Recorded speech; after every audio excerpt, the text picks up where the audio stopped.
Who says the 49ers can't win the Super Bowl?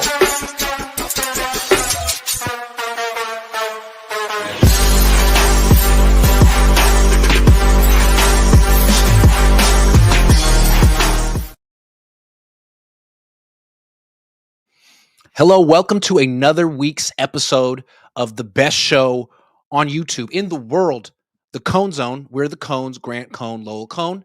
Today's episode is brought to you by Brunt Footwear. With temps dropping and the holidays coming up, it's time to treat yourself or the hardworking man in your life to real comfort.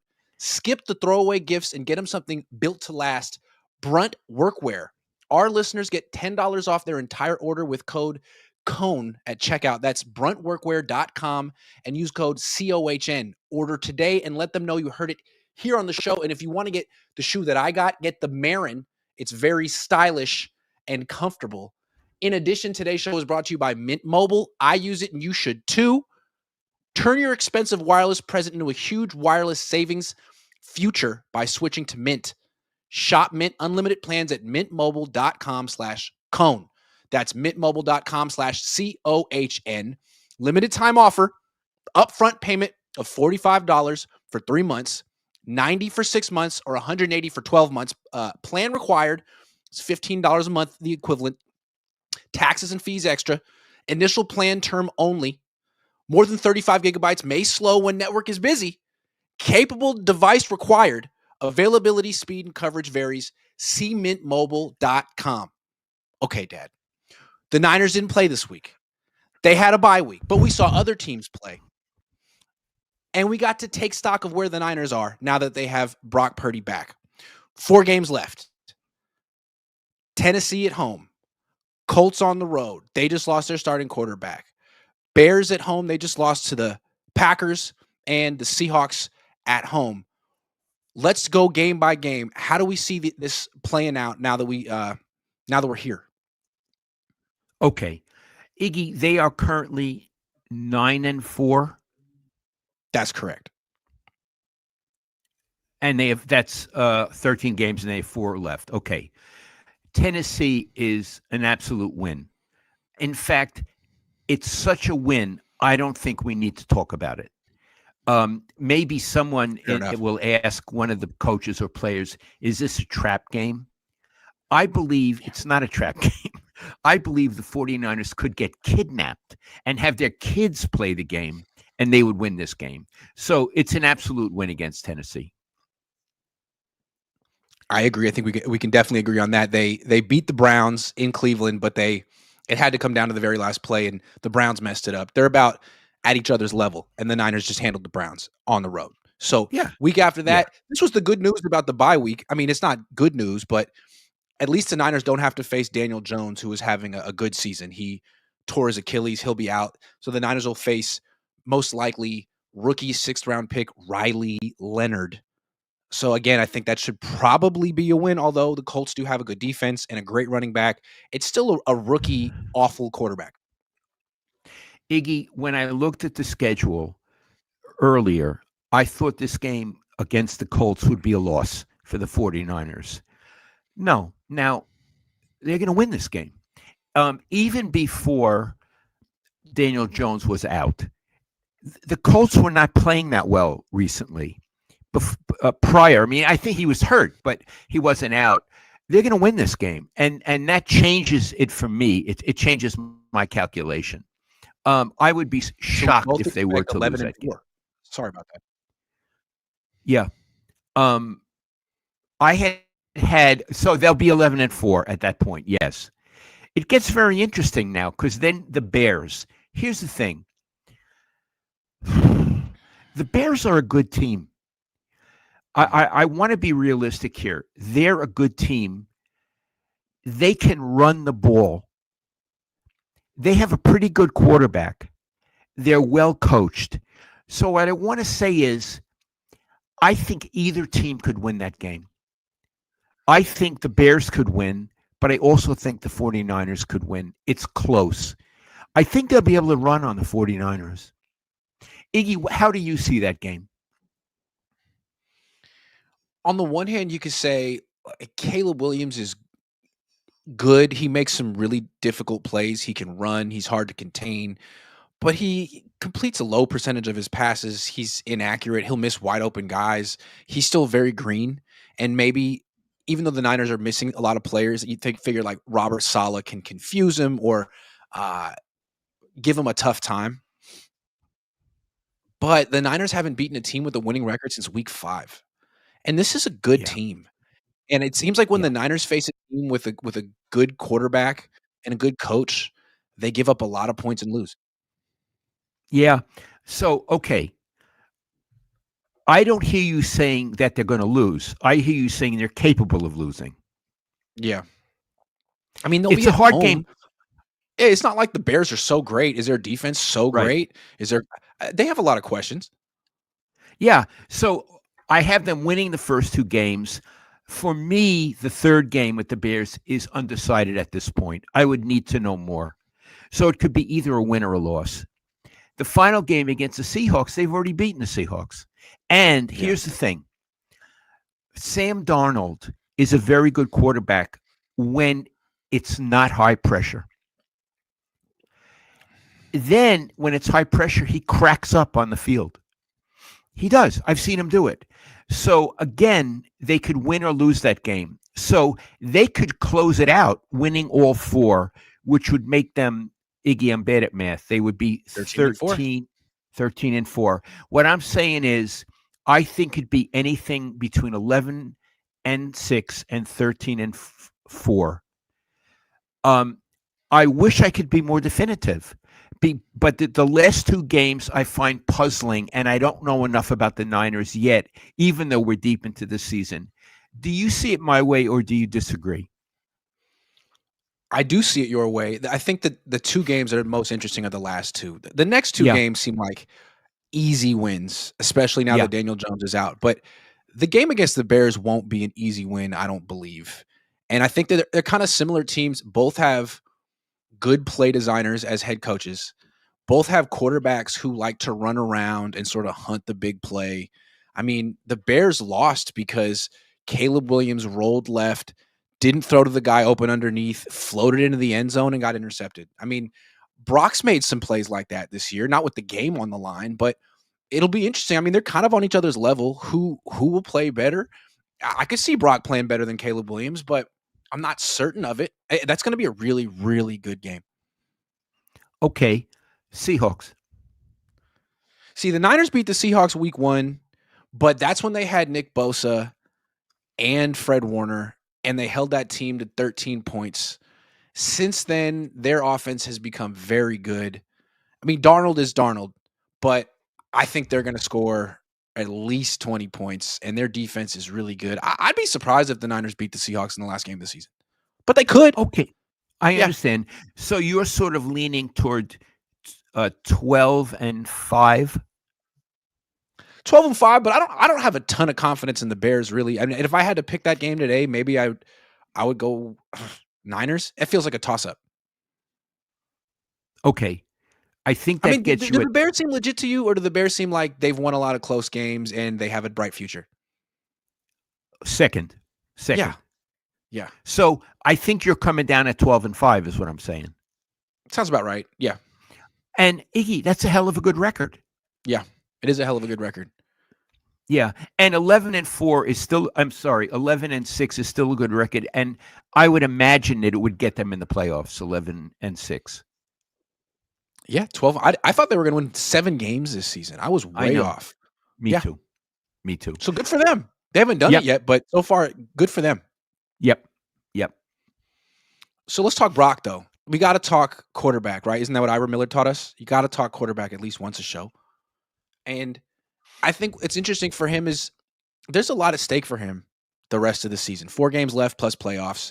He started 5 games this season. He's 4-1. He's missed time. He signed that contract, and there's a lot of scrutiny on how he plays every single week. Uh, I mean, let's say he finishes the season 12-5 like we expect, or 13-4, goes deep in the playoffs, maybe goes to a Super Bowl. I don't think anyone cares that he missed time in October or that he threw a bunch of picks against Carolina. And I don't think anyone cares how much money he's making at that point. He erases all of that. Totally. That's the good thing. It Yeah, if he finishes on a roll, including the playoffs, doesn't throw a lot of picks, it's the best possible Brock Purdy. Mhm. Quick release, which he hasn't had, efficient, moves the team down the field, confident, runs when he needs, scrambles, not runs, scrambles when he needs to. You forget every negative, you forget his contract, the whole thing. You forget Mac Jones. He's Yeah. justified himself. Absolutely. Yeah. I And mean, that he could go to his third NFC Championship game in 4 years. Yeah, that is a possible scenario. Certainly. So God love him. It's a possible scenario. Is there a possible not so great scenario? Yeah. I mean, if he loses, we just went through the last 4 games. I mean, we expect him to win the next 2. If he loses any game that they're expected to win, if he loses a playoff game and he's the reason they lose, the defense plays well enough, he throws an interception or 2 and the offense isn't great, boy, the conversation all offseason will be about him and his contract and Mac Jones, all that stuff. I mean, that doesn't go away. It only gets amplified if that happens. And it could. So it's interesting. He controls the conversation. Mhm. He Mhm. controls what the offseason conversation is. It's up to Yeah. him. If Yeah. he plays great, there is no offseason conversation. Mm-mm. If he screws it up, there is an offseason conversation, and it's all in his hands. And as a competitor, he should welcome it. Absolutely. He should Yeah. welcome it. I can do this. Yes. And, it seems like, I don't know, for the last couple of weeks, he was rusty or something. Something very bad happened against Carolina where he threw interceptions on 3 straight drives. He looked like a guy who had never played in the NFL before. And since then, it's been about 6 quarters exactly.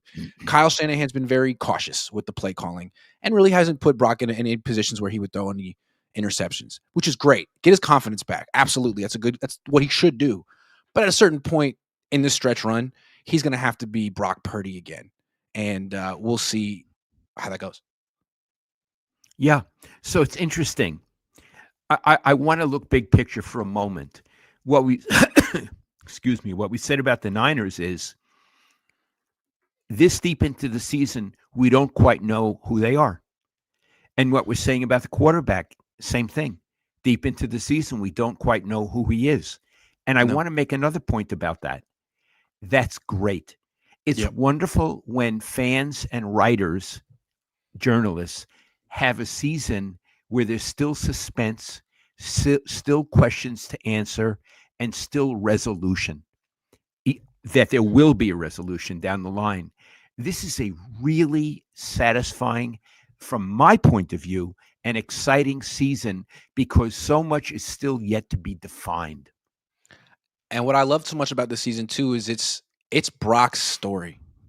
It wasn't Yeah, for a while. It was Mac's story for a while, but this whole season's about Brock. And it's not about the fact that they lost Nick Bosa and Fred Warner. It's not about the defense anymore. When they gave Brock this contract, the whole point was he is so much more important than everyone else. He is the franchise. He's the heir apparent to Steve Young and Joe Montana. So he can prove it right. I mean, he can lead this team back to the NFC Championship game in spite of all those injuries. And if he does that, he's a legend. Or he could keep throwing interceptions and keep people questioning whether he was, really that guy. I like what you're saying. Iggy, would it be fair to say that if I were a columnist still doing this, in the next 4 games, I could write every single column about Brock Purdy because he's the story of every game. Yeah, If they go to the NFC Championship game, it's going to be because of Brock. And if I they agree. lose early, it's going to be because most likely Brock wasn't quite as good as they hoped he was. Although we'll see. Iggy, I don't talk to Brock. You do in group settings. Has his demeanor changed this season, or is he still exactly the same guy he was? He's very polished with the media, but I don't know that he's the same guy that he was. Like, for example, before week 4, he said something that really stuck out to me. He said, if he's out there, he wants to be Brock Purdy. And he said Brock Purdy. He spoke in the third person. I think he's got a big ego. We all do. But he's supposed to be one of the best quarterbacks in the world. And I think he got a little threatened by Mac Jones doing his job for a fraction of the price. And he's a little self-conscious about it right now. I think he believes that he's one of the best quarterbacks in the world. And I think he might be having a little bit of like an identity crisis right now. Because if Mac Jones can do his job, then what does that mean about Brock? Okay, so let me ask you this. Are you saying he's a little less confident inside than he used to be, or a little more arrogant than he used to be? I'm not clear on where He's you're a little going. less confident than he used to be, and I think he might mask it with a little bit of arrogance. Like, "It's Okay, okay, I got this." But, like, when you try to throw the ball down the field, which worked out so well the first 2, 3 years of your career, it's just interception city now. I mean, how can he still feel like he's himself? I love it. Okay, I got it. I got it. And at some point, he's going to have to prove that to himself. The best thing he did in Cleveland was not lose the game, not throw a pick, and everyone gave him a standing ovation for not throwing an interception and throwing the ball away. That's great, man, but it's like, look at how low the bar has been pushed because of what happened a couple of weeks ago and what happened against Jacksonville. He's had 5 starts this season. 2 of them were dreadful. That's true. 2 of them were dreadful. Absolutely dreadful. And you wonder if he didn't lose the one against Carolina. He did lose the one against Jacksonville. You wonder if Mac had just played that game, would they have won? Would they have 10 wins right now? Would they have the number 1 seed? We'll never know. But yeah, those are the kind of, if he loses to Tennessee, let's say he loses in the first round of the playoffs, people say, well, would Mac have won that game? Would Mac have thrown 2 picks? Yeah. Yeah. So there's a lot of pressure. And this feels like the season's just getting started right now. And what's great is like he'll probably beat the Tennessee Titans and the Indianapolis Colts, but that's not the test. No. He could run the table. He could finish 13-4. But if he loses in the playoffs in the first or second round, and he's the reason why they lose, he's not going to get replaced. But the conversation's kind of uncomfortable. Okay, let's take it one at a time. Iggy, if he runs the table, not playoffs, if he wins the next 4 games, that's great. Mm-hmm. Beating the Bears and beating Seattle, that's great. We'll see about the playoffs. If he runs the table, I think he's going to do great in the playoffs. Sure. I do. But we don't know yet because they haven't played the game. None of that. He hasn't beaten the Titans yet. Because you know what? Yeah. Trap game. Iggy, if anyone in the media asks Kyle if this is a trap game, you have to let me know. It could be like text me or whatever. I will text you as soon as it happens. Because no one should ask that question, right? Yes. And if you ask that question, I'll put a pie on your face. I won't. I promise I won't. I don't want a pie on my face. Okay. One thing I'll say about this game coming up, and then we'll move on. Obviously, the Niners are going to win. Obviously, the Niners are a lot better than the Titans. So far this season, in 5 starts, Brock Purdy has 9 touchdown passes, 7 interceptions. Cam Ward, he's been starting all season, 9 touchdown passes, 7 interceptions. Kind of interesting. Wow. Just kind of shows how underwhelming Brock Purdy's been so far. Even if he is a really good quarterback, he hasn't really started to play like it yet. What's Mac Jones? What's Mac Jones what? How many TDs? How many interceptions? Oh, hold on. I think it's 13-6. It's been a few weeks. Let me make sure. 13-6. Mac Jones' quarterback rating is 97. Brock Purdy's quarterback rating is 87. A whole 10 points lower. So it'd be nice for Brock to stop throwing picks, start throwing touchdown passes, and to change that before the season ends. Okay. Otherwise, I'm going to talk about it. Okay. Heading into this stretch run, we've heard about all the players who are not there. Of the ones who are, who could potentially carry this team to a Super Bowl, who is the best player on offense? Who is the best player on defense? What do you see? Okay. I love this. I would like to say the best player on offense is Brock Purdy, but he's not. No. I think he should be, and he may still be. But right now it's George Kittle. Even though he missed time, he is competing at an elite level. He's one of the greatest tight ends who's ever lived. He's competing at an elite level. Brock Purdy is not. And also McCaffrey, who I have tremendous respect for, is a workhorse, and he's productive, but he's not elite. So for me, the best player is the tight 85. What do you think, Iggy? I would say yes. I would say also I still think Trent Williams is a great player. He's not as good as he was 2 years ago, but he's still a very good pass protector and an even better run blocker. I would say you can't go wrong with him or George. But George is elite as well. Those 2. Those 2. Okay. Yeah. I hadn't Cuz thought of you pointed 70. out last week the offensive line has been quietly surprisingly solid this year. I think so. I think they protected the quarterbacks pretty well. That's his unit and they've been better than the defensive line. Yeah. Okay. I like Yeah. 71. So can we call it a toss up between I those would two? call it a toss up. Yeah. Yes. It's not 23. It's not 13. No, it's No. not. No. A couple of years Okay. ago, those 2 were in the MVP where they were finalists. Now, no, it would be George. Okay. A couple of Defense. years ago, you would say McCaffrey, that would be the end of it. No question about it, Iggy. Mhm. And I want to say, when he was really good, God, that I love to watch him play. Yeah. What a Could you pleasure. imagine him in like a Bill Walsh offense? Hall of Fame. Yeah. Hall of Fame.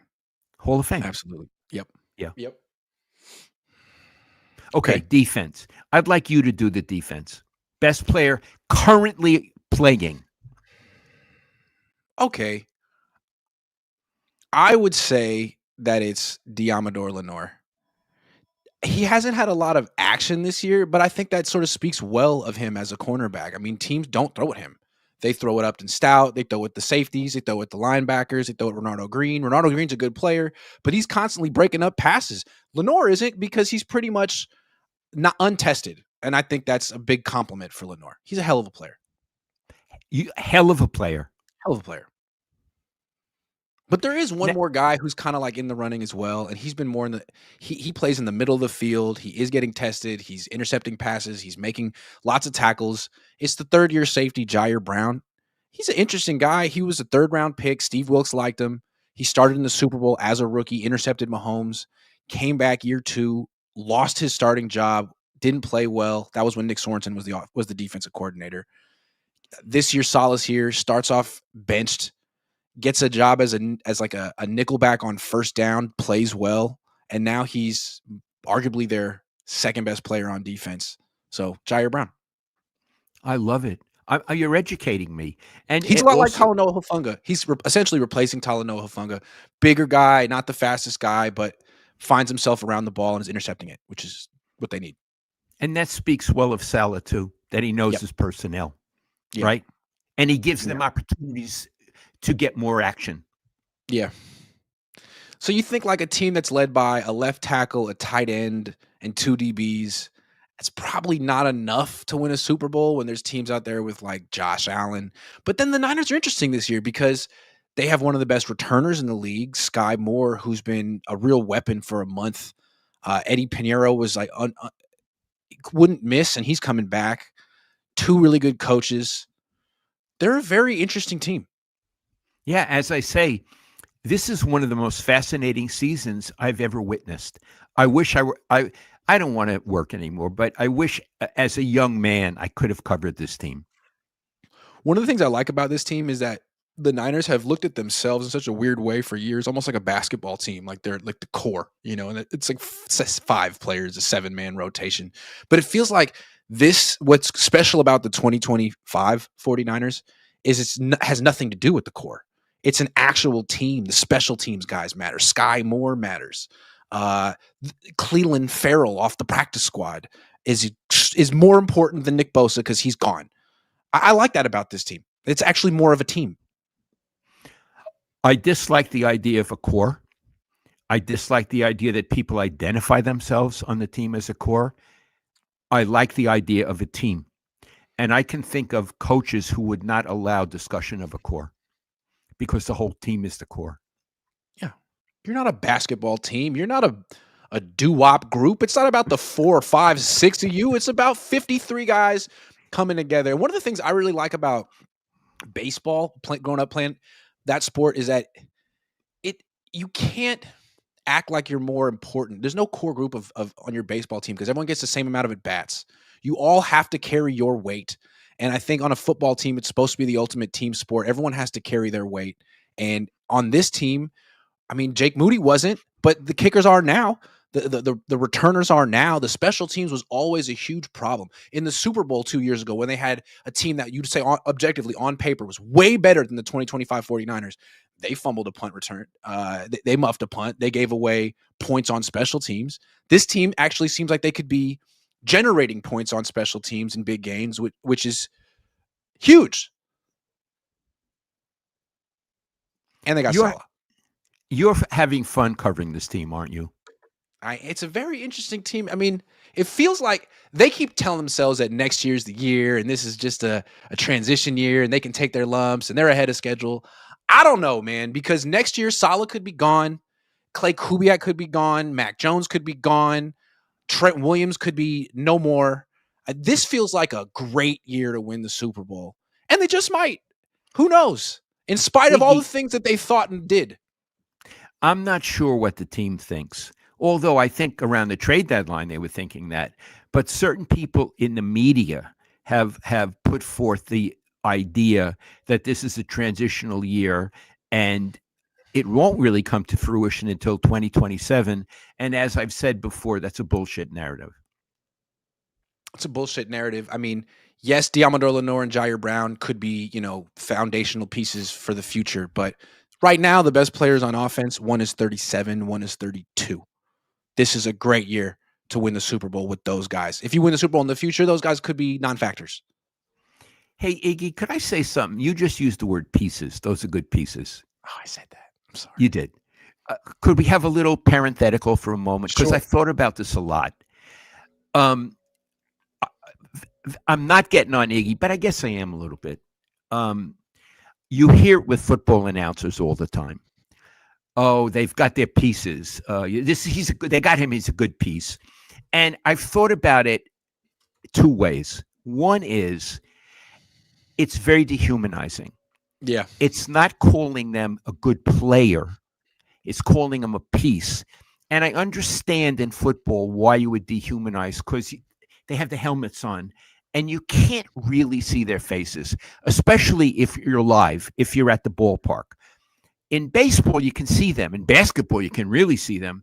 The only way you can see their faces is if you're watching on TV and they take their helmet off or they get a close-up of them with the helmet off or even with the helmet on. So in a sense, they're dehumanized, and I see why announcers would call them pieces. And I think that sucks because people are people, they're not pieces.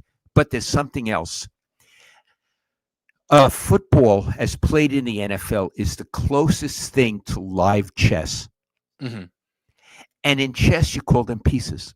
Exactly. Exactly. So it's not like necessarily a disrespect. It's right. just sort of like using a chess lexicon. Absolutely. Yes. So it used and to the players say it about themselves too, because I think they want to see themselves as like the queen or the rook, or it's like I'm an important piece out here. The bishop, all Yes. of that. So Yes. it used to offend me, but now that I've thought about the chess comparison, I totally get it. Mm-hmm. Like I see sometime maybe and I could be really all wet on this, the offensive linemen are sort of like pawns. Yeah, they're like the first line of defense. The first quarterback line of defense is the king because the quarterback is in the pocket, sort of standing still. Yeah. Christian McCaffrey's the queen because you can do the most with him. Yeah. The tight end probably the rook. You can make those the rook. Like the weird tight end's the rook. moves, Yeah. You know what I mean? The wide receivers are definitely the bishops. The knights. The knights. Yeah. The Knights. Yeah. I love it. I love it. So I'm no longer offended when they call it pieces because it's like chess. And when I play chess, I don't anymore because I can't think one move ahead. I call them pieces. So that's my little ending of the parenthetical discussion. That's I like it. And I got the pieces wrong. I'm sorry. Let's get to the main topic of the show. Could the Niners win the Super Bowl? And I like coming back to this question weekly. We're so focused on the Niners. We know what they do well. We know their weaknesses. It's clear. But there's the rest of the league. And it was nice to be able to take a weekend to just watch other teams because usually when I'm at the game, I don't see any of the other games. I'm just focused on the game I'm covering. I got to see a bunch of games, a bunch of teams, and get a better feel for what the competition is. So after that, how do you feel about the Niners' chances to win the Super Bowl? Okay. I feel the Niners can absolutely win the Super Bowl. And I'm going to win, not just get in, win. And I'm going to tell you why. Let's just do the NFC first, and then I'll go to the AFC. I don't see any team in the NFC that's better than the 49ers. And that includes the Rams.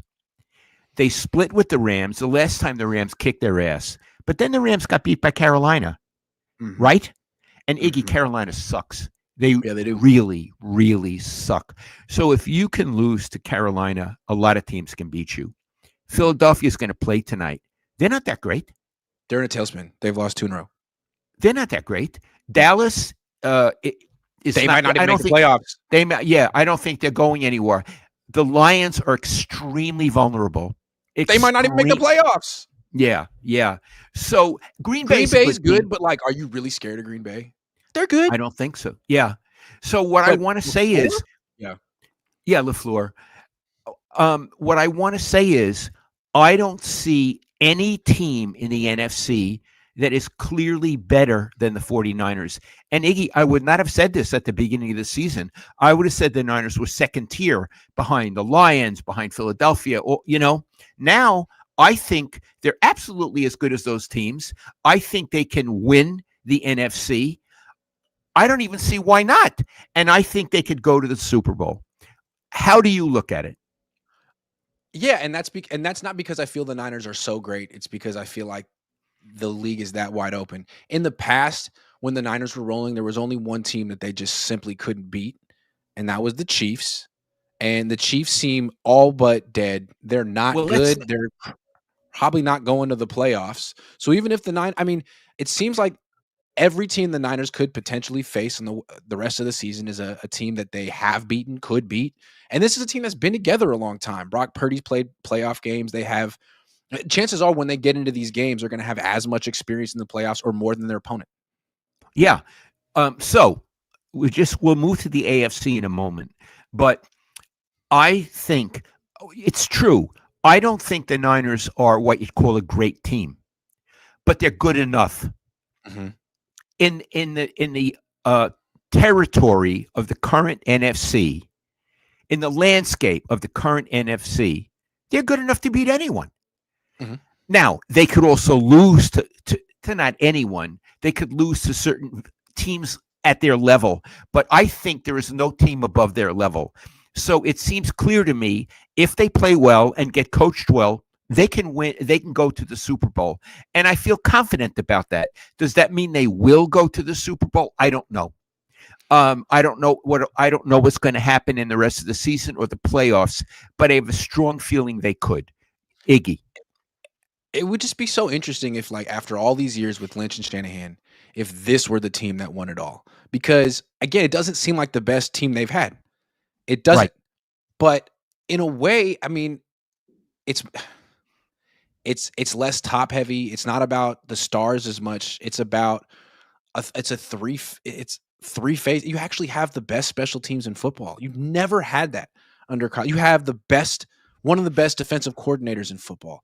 You have 2 quarterbacks just in case one gets hurt or forgets how to play that day. I mean, it just might be your year. And you're hosting the Super Bowl. It just might be in the stars.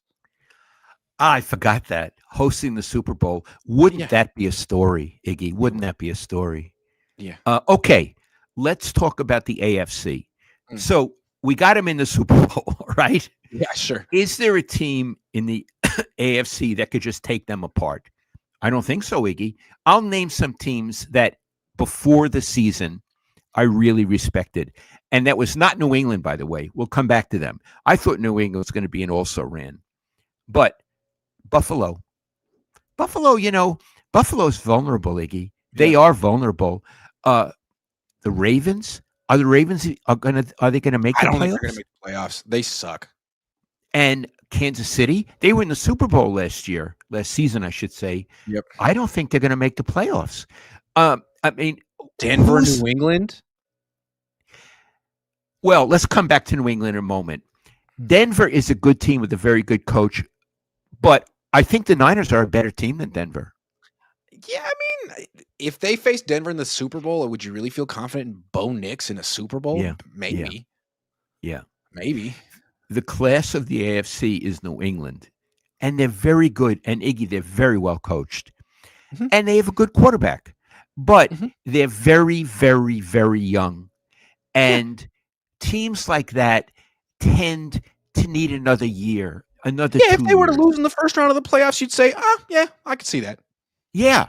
I'll be So back. what I'm saying is I don't think there is any team in the whole NFL that you can say this team is categorically better than the 49ers and is going to beat them the next time they play. And that includes the Rams. I don't see a team like that. No, I think the one team that maybe the Niners would least want to face is Buffalo, simply because Josh Allen's probably the best player in the league, and he gives them a chance. I Yeah. don't. I mean, if they couldn't stop Stafford, they might have a tough time against Josh Allen. But still, I mean, his team. Who's the best receiver on his team? Could you name one receiver on Buffalo? No. And No. in addition, Iggy, I don't like their coach. He's he would have been fired 6, 7 years ago if Josh Allen wasn't on that team. He's not helping That's Josh right. Allen. No. No. Josh Allen is good in spite of him. Correct. Yes. Yep. I don't like him. I don't dislike him as a person. I've never met him, but I think they could have gotten so much more out of that team with a better coach. Mhm. So no, let's come back to the Niners. I think they have a road, not a clear road. There are obstacles along the way. There's debris. There's a car that's shut down in the left lane. There are obstacles in the road, but they have a road to getting in and winning the Super Bowl. And saying this so late in the season is sort of exhilarating. I mean, the offense, you're not getting Brandon Ayuk back, but the rest of it is intact right now. Christian McCaffrey's healthy, Kittle, Purdy, all you got your offense. You got Robert Saleh. Another quarterback just went down on your schedule. Like it's parting like the red freaking sea. It just might be your year. It'll be interesting. And Yeah. the thing is, I'm going to be covering the Super Bowl one way or another. It's in Santa Clara. I got my credential. I'll be there. It'd be nice if the Niners were there too. Otherwise, I'd be talking to people I don't even know. It would be a lot of fun. Niners, I cordially invite you to meet me at the Super Bowl. I would really like to meet up. Let's do it. I got a fly in my room. That's why I'm Right. doing this. I got a fly. I don't know how the fly got there. Jonathan Cucumber Melon says your criticism is admirable and aggravating. LOL. I love both you guys' content. Go Niners. Hopefully we keep Salah one more season. Brock will be great. Odds you think Salah stays one more season? No, I don't think so. Yeah, I don't think so. Bryant Culp 1014 says, does the NFL win with the Niners winning the Super Bowl? Sure, I would think so. Oh God, yeah. I mean, it's. Let's put it like this: it's a magic name. Mhm. The 49ers are, and because of Bill Walsh, that's why. But the Niners are a magic name, like the Yankees. The Yankees aren't always the best team, but it's a magic name. The Niners are a magic name. I go around the country. I go to a lot of different stadiums and I see a lot of different crowds. And there's a lot of teams that have fan bases that are pretty indifferent or not there.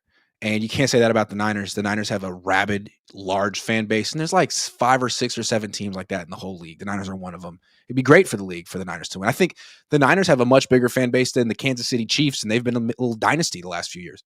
Yeah, I was just thinking as you were talking, Niners are a magic name. I would like to say some other teams that are magic names. The Sure. Packers are a magic name. Steelers are a magic name. Steelers. These are Cowboys are a magic name. in spite of how crummy they can be. Yes. Not a magic. Those are Not the a four. magic. Not Those are the not the four. Rams. Not the No. Rams. Not at the No. level of the Niners. Those are the ones, right, Iggy? Not the Chiefs. No, Not the Patriots anymore. They were when Tom Brady was there, but not anymore. not the New York Giants. Not the Seahawks. No, the No. Niners are a Not the magic Chicago name. Bears. Not anymore. No, not Nope. anymore at all. So if the Niners win on their home field, what a win for the league. Absolutely. Mondo. Nick Talks Niners. Shout out to Nick Talks Niners. Says, shout out to Pops. Love the Pop streams. Thanks, Thanks, Nick. Nick. Joey Mellon's been a member for 25 months. Thank you, Joey. Ezio Sanchez says, Mr. Cohn, who was a better coach, Walsh or Belichick? I was born in 95, so I didn't get to see Walsh. I get the impression that Walsh was an artist and got bored, and that's why he only coached for 9 years. He didn't get bored. I'm going to come back and answer the question. He coached for 10 seasons. Iggy, I'm not wrong on that. 10. He coached for 10 seasons. I think he was burned out. He was an older man, and I think he was burned out. I don't think he was bored at all. Better coach. Now, I have a bias. I would say Bill Walsh by far. But you have to understand, I knew Bill more than any, at this fly, more than anyone I ever covered. I knew Bill better, and I wrote a book on him. He hated the book, but I wrote a book on him. So I'm very biased in favor of him. I think Belichick, he left New England and went to college, and he's been a disaster. Mm-hmm. Bill went back to Stanford and won a bowl game against Penn State. Yep. I think Bill never lost a Super Bowl. The other guy won more. He coached longer, but Bill never lost a bowl game or a Super Bowl. In addition, Bill changed offense in the league, and the defense had to adjust to him. I don't think Belichick did things like that. And I'm not saying that Belichick was not on the level, but there were rumors about him. That's all I'm saying. There was never any talk like that about Bill. Yeah. And with Belichick, great defensive mind. He won a Super Bowl as a coordinator with the Giants and Lawrence Taylor.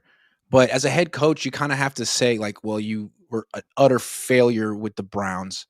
And then you were not doing well with the Patriots. Then you got Tom Brady, who was a 6th-round pick. It's not like you knew that he was going to be great. You won all these games and championships. Tom Brady left. He immediately won a Super Bowl with the Bucs, and you fell apart. And then you went to college and you sucked. So maybe most of your legacy is just coaching Tom Brady. Whereas with Bill, I mean, yeah, his whole time with the Niners, he coached Joe Montana, but he also was developing Steve Young behind the scenes, and then Seifert benefited from that. So I would say there's And he also saw and developed Jerry Rice. Yes, he did. And Roger Craig. And Ronnie Lott. And Dwight Clark. Yeah. And John Taylor. And Keena Turner. Yeah. I'm just saying. Brandon Green says, question for Papa Cohn. From a journalist point of view, what's the difference between a beat writer and a columnist? And out of the two, which title is more coveted? This is very much a Lowell Cohn question. Okay. A beat writer writes the news. McCaffrey won't be playing because he has a hamstring pull. On a game day, he writes what happened in the game with a lead. The Niners pulled it out in the fourth quarter on a great play by Brock Purdy, and he writes what happened in the game, the news. A columnist has an opinion on the news. Sure, they won because of Brock Purdy, but really the reason they won was the defense. So I don't think that much about Brock in this game because he threw 3 picks. So a columnist gives his opinion, and the beat writer gives the news. When newspapers were really hot, which they never will be again, the columnist was the coveted position and got paid more. You were the columnist. I was at the Chronicle and at the Santa Rosa Press-Democrat. You never were a beat writer. You know, at the end with the Chronicle, for one few months, they had me be the beat writer. They didn't like me. They demoted me. So I was covering Stanford in a half-assed way, Stanford sports. And then I went over to Santa Rosa, where I was very happy for 22 years. So it's funny, in my nepotism arc story, when the Press-Democrat offered me the job covering the Niners in 2011, they didn't tell you. I called you were in Hawaii, and I was like, hey, Dad, you're never going to believe it. They offered me the job to cover the Niners. And you were like, yeah, that's not a good idea. And I was like, yeah, what do you mean? He's like, well, you want to be a columnist like me, right? And I was like, well, of course. He's like, well, this takes you off the path. Now you're a beat writer. Now you're covering a team. And I had a feeling that you were wrong. I took the job, and now it seems like in the last 15 years, the way the industry has changed and evolved, there is no distinction anymore. I mean, there are some general sports columnists in the Bay, but like, I think you do better sticking to one team, and everyone that covers a team is expected to give opinions now. I mean, you can't, it's Yeah, hard to be a beat writer and not have a take. you're right. And what I said in Hawaii was dead wrong. And thank Well, God you you didn't didn't pay know. We attention. were talking about the old industry, and then it get changed. Crazy Rod 16 says Niners special teams has been a sore spot for the Niners for a very long time. I have to admit, I didn't expect the Jets special teams coordinator to make the special teams for the Niners be this good. Salah got him. Salah knew him, brought him with him. Ivan in the house says the Cohn Zone. I hope you guys had a good weekend. Well, he went to see his niece in a play. I did. Yeah. She did a musical version of Mean Girls. It was great. She did a good job. Crazy Rod 16, thank you very much. Niners should have let Robert Saleh draft the whole 2025. He would have used most or all of the rookies this season. Bill Kennedy says, would Walsh trade Kittle? Thoughts? That's such a good question. Seifert would. I don't know if Walsh would. You know, he always said trade him a year sooner, but I don't think we're at a year sooner yet. This guy's really True. good. Now, Yeah. he did miss a lot of games. I would think if Bill were still running the show, next season would be Kittle's last. Fair. Addicted to Action says, thank you, Grant. I like your show. Great show with your dad. I hope the Niners win the Super Bowl. All the injuries they have is amazing. They have a good record. Who should the Niners get in free agency? It's a little early to say who they should get in free. I appreciate the $10 donation. Why don't we let the season play out, and we'll figure out what their biggest needs are before they need a wide receiver. I think they clearly need a wide receiver. I wouldn't be surprised if the Niners signed a guy or traded for a guy, considering they were counting on having Brandon Ayuk, and he's not going to be here anymore. So Iggy, they need a running back. They need a running back. Running back and a wide receiver for sure. Okay. Why don't we, before we do prize picks, why don't we do a bonus topic, NFL topic? The best, another nice thing about bye week is just watching the games on TV. I don't do that. I'm at the game, it's all silent, and I watch.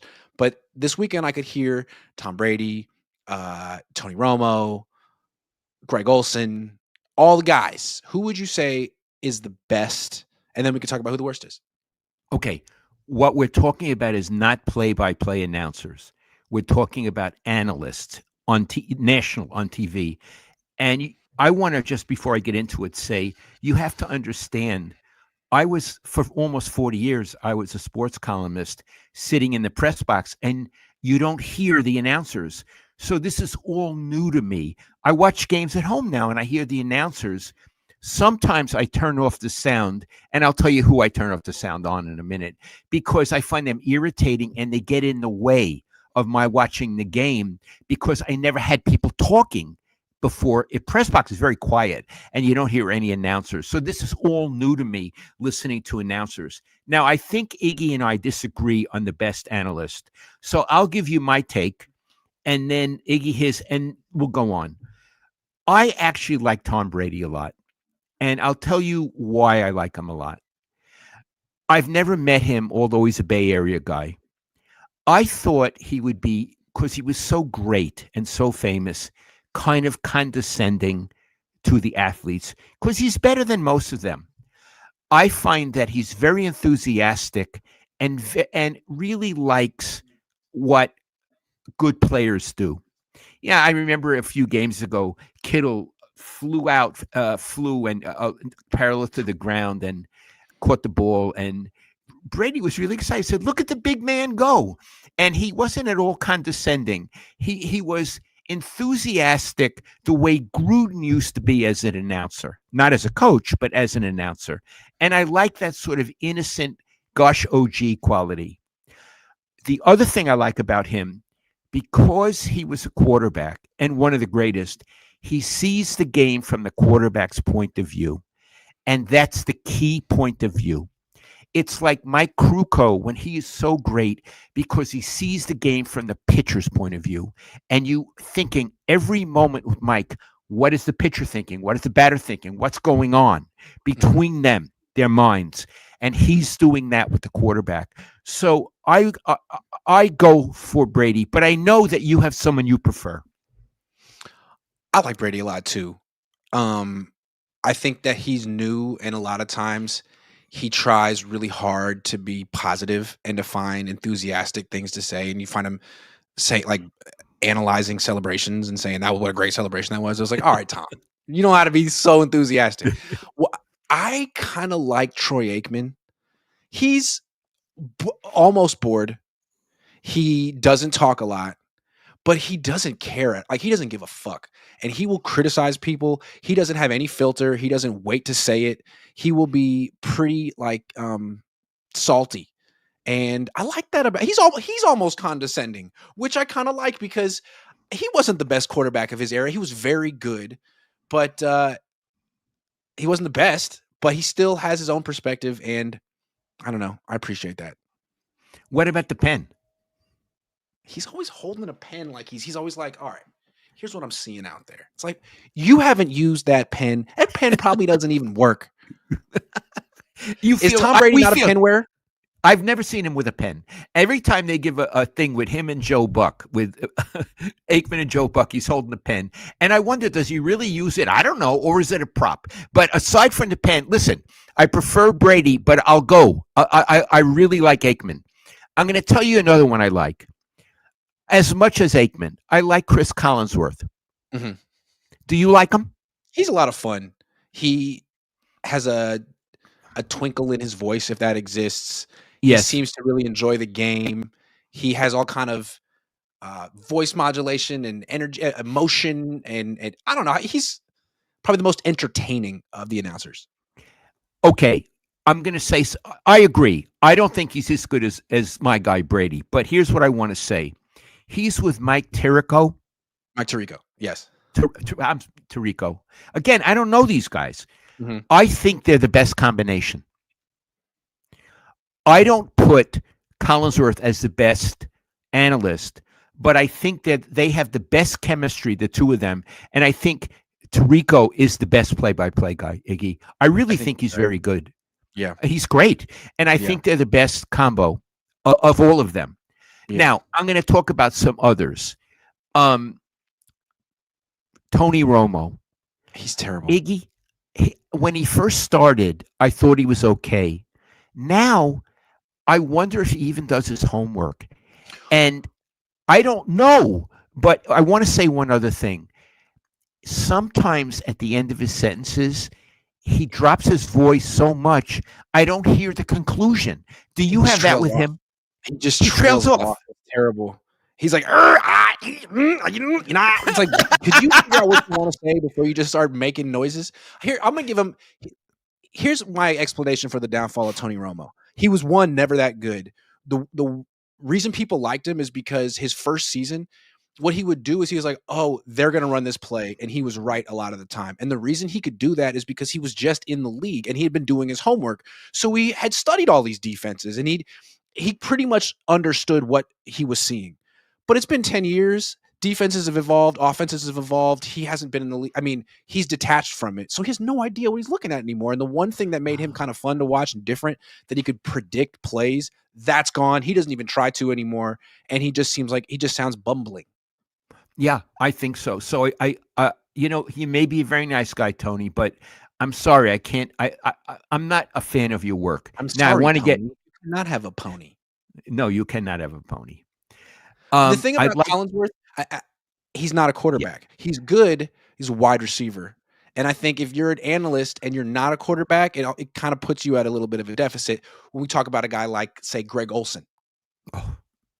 Okay, now we get to the guys that make my jaws tight and put me on edge. Greg Olsen, former tight end, right? I want to praise him at first, but I'm not going to praise him. Is he really understands football? Yes. He's very smart, and so a lot of times if there's a penalty, he'll call it before the officials do because he really sees the field.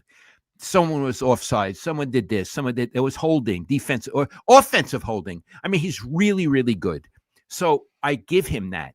But he is one of the ones I turn the sound off because Iggy, he talks too much.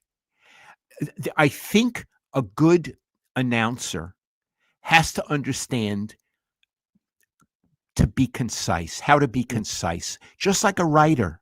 And you need to understand quiet is helpful too. He feels he's getting paid by the word. So he talks fast and he talks too much and he talks into the next play. You can see the quarterback is now under center and he's still talking about the former play. And I find it distracting and I would have to say annoying. So although I give him props, he needs to work with somebody to actually talk less, to learn how to talk less. And he's not my worst. But Iggy, do you think I'm being unfair to him?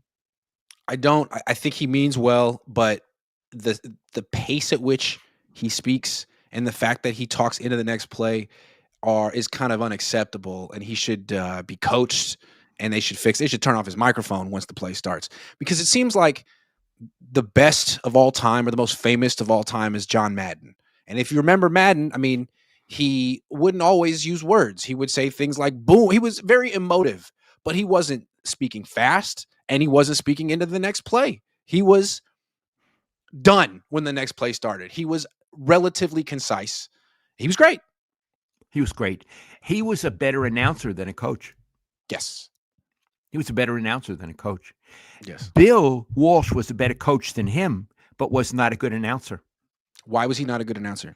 He didn't have a projecting personality. Bill was the kind of guy, if you were in a group of a few people, he was really funny, Iggy. He was like Jack Benny. He had that deadpan delivery with perfect timing, but he didn't have the big personality for television. And he washed out at it, and it hurt him very much, but he wasn't good at it.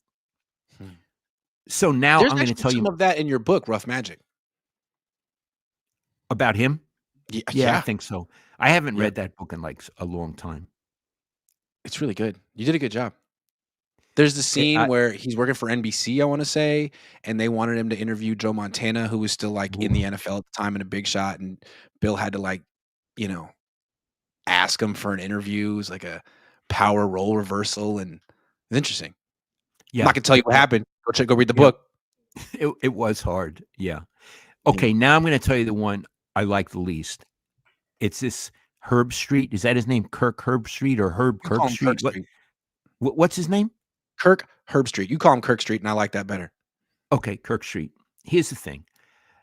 He works with Al Michaels, who I know, or let me say I used to know, and I love Al Michaels. I'm going to say a few things about Al first. Al is a wonderful play-by-play announcer. He is wonderful. And if you think he's good at football, you should have heard him at baseball. Al was one of the greatest baseball announcers who ever lived. So, Al, if Did you he hear do about national it, games? Did he do any team in particular? both. He did the Giants. Wow. I used to go to Stanford and run an Angel Field, and he was there running. He lived in Menlo Park. Wow. Yeah. Wow. Yeah. I didn't know that. So I got the privilege, this was before I was a sports writer, of hearing him. God, Iggy, God, was he good. God. That's how great he was. Okay? So, Al, if you hear about this, I'm not putting you down at all. And you may be friends with Herb Street, Kirk Street. It's not personal. He has all the flaws of Olsen. He talks too much. He always talks into the next play. But it's even worse than that, Iggy. He gets paid to talk, and he doesn't hear words. He's always using the word physicality. Iggy, so-and-so has physicality. Mhm.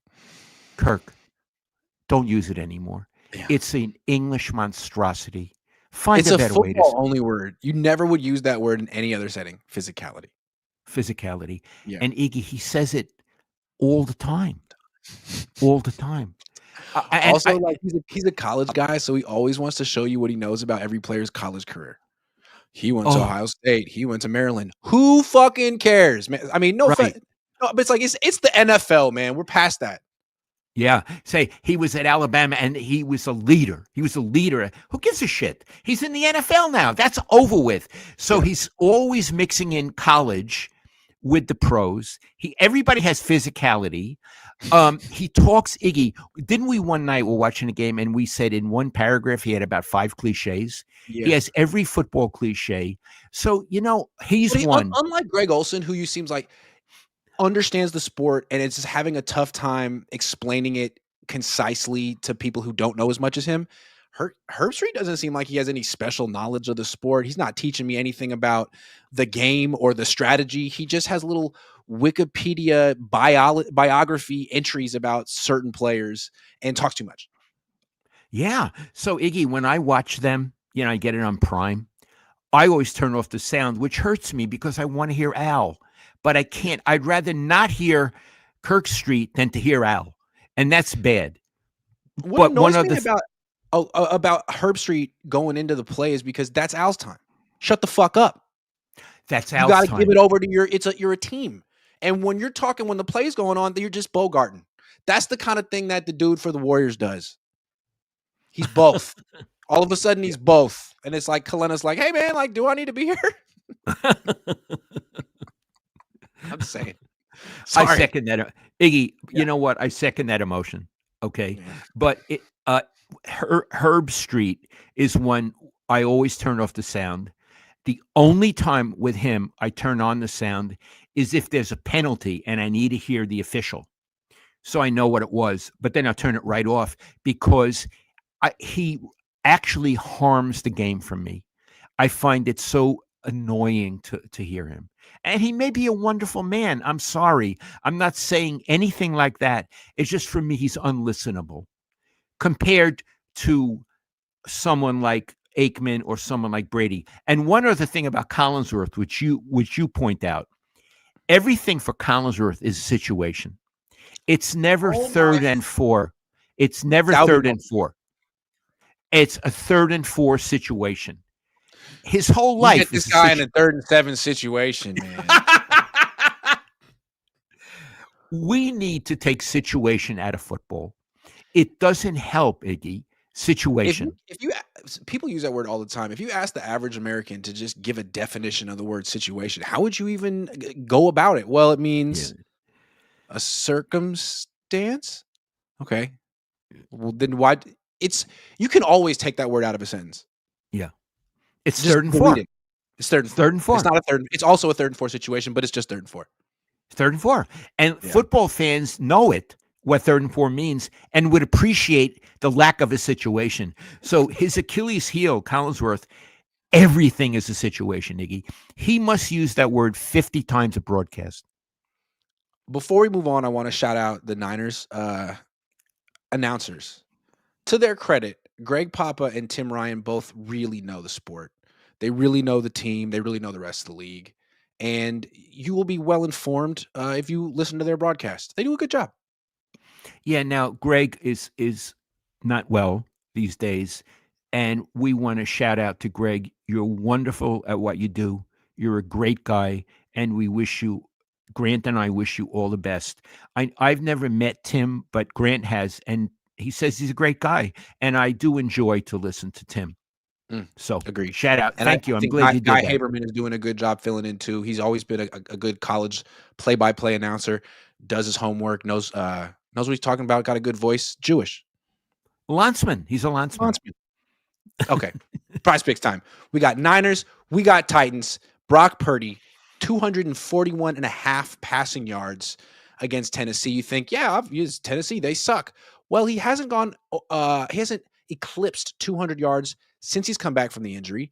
And, the Niners could just blow this team out and run the ball out in the second half. What do you think? More or less, 241 and a half? Fewer, and not a knock on him, but I think they're going to run a lot, like you said. I think that's the prudent call. Cam Ward, 184 and a half passing yards. He went for 117 last week against the Browns and 141 the week before against the Jacksonville Jaguars. Under no way. Fewer. Salah is going to confuse the heck out of him. I would think so. All right. Christian McCaffrey, 75.5 rushing yards. Last week he went for 53, but Cleveland has a great defense. No, Iggy. Fewer? Well, I just said they're going to run the ball a lot, All right. right? Well, all right, let's give it to Christian. So let's give it to Christian. Yeah. Let's give it Okay. to Christian. More. How about Brock Purdy, the runner? 10.5 rushing yards. He went for 4 against Cleveland and 16 against Carolina. Do you think he'll be scampering? I think he'll get more than 10.5. I like that. That's a bold pick. Receiving yards, and then we're done.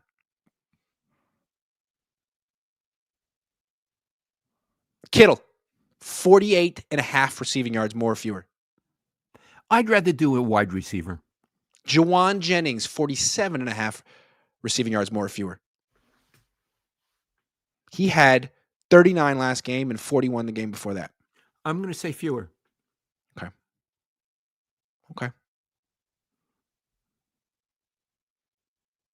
All right, let's do that. Let's finish with that. Those are our picks. We did 2 Purdy's, 1 McCaffrey, 1 Jennings, and 1 Cam Ward. We'll flex it. We'll submit it.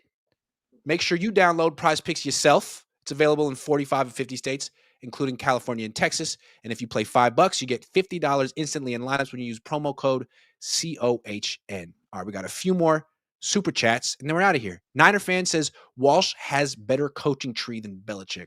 Not even close. Not even close. In fact, Bill may have the most outstanding coaching tree of anyone. Yes.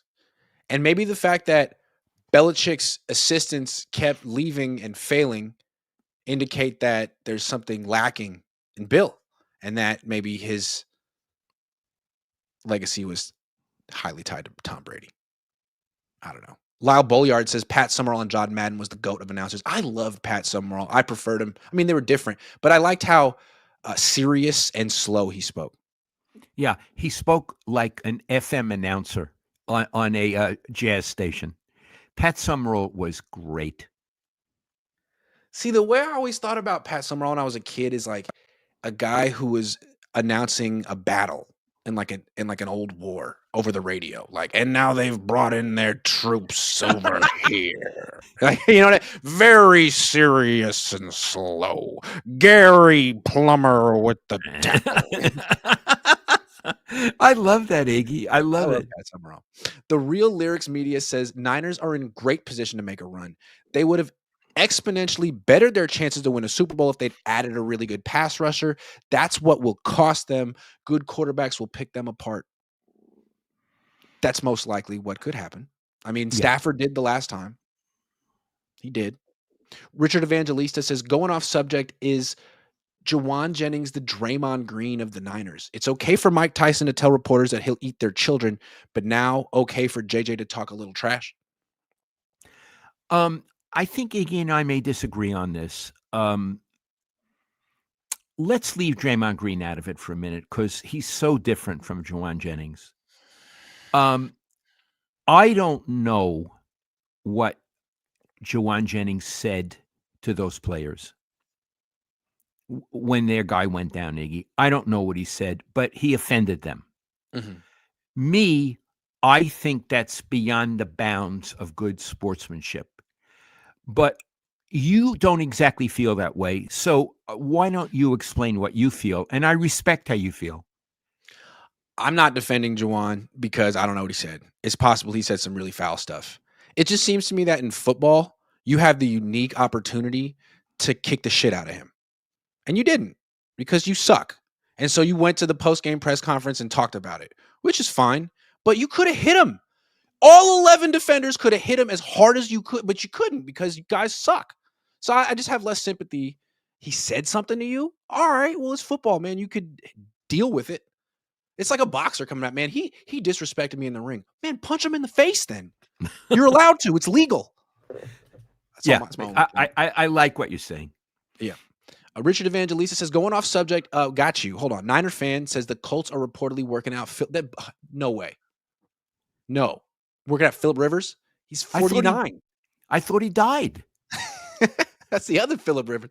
Justin's 64444 says Phillip Rivers to the Colts. Both of you guys saying this shit? How old is Phillip Rivers? Isn't he in the Hall of Fame already? I got this fly going in my head. Age. We got to get you. He's turning 45. No, I don't think it's going to happen. But if it does, that'd be nice. I Couldn't mean, be worse. Couldn't hurt. has he? Hold on. Is he in shape? Hold on. Let me look on Twitter, because if it's on Twitter, then you know it's true. Philip Rivers, Colts. Mike Garafolo 10 minutes ago. Sources to me and Rap Sheet. Are you fucking kidding me? The Colts are planning to bring in Philip Rivers for a visit tomorrow after Daniel Jones torn Achilles. This is real. Out of action since 2020, the potential future Hall of Famer is exploring an NFL return. Well, bust my buttons. Well, Iggy, they're going to bring him in. Maybe they're going to bring him in for tea and crumpets. Maybe he could be a coach on the field, Dad. Iggy, hold on. Did Philip Rivers ever win a Super Bowl? No. No. All I remember of Philip Rivers is him losing really important games. And throwing the pick right at the end. Yeah. Let me see how many playoff games Philip Rivers won. He was 5-7 in the playoffs. And that was His when last year was 2020. His quarterback rating was 97. Maybe he's better than Riley Leonard. But if he plays against the Niners, he's going to get hurt. I hope he doesn't do that. I'm 37 and my back hurts. Yeah. That's why I love you, the Grant and Pop show. You give your honest opinions. No, my dad's bullshitting. After the show, he tells me what I really think. Yeah, put me down. Now you hurt my feelings. Yeah, that's right. Talk to your dad like that. All right, we gave you an extra 11 minutes today. Dad, thank you very much. I appreciate you. I'm going to give you a bonus for this one. This was your best work. You give me a penny? I'll give you a penny. I love you. Okay. I love you, Iggy. I'll talk to you soon. This is the GOAT Cohn Show, better than regular sports channel. Thank you, Richard Evangelista. I'll be back tomorrow. Niners back on Wednesday. Stay tuned.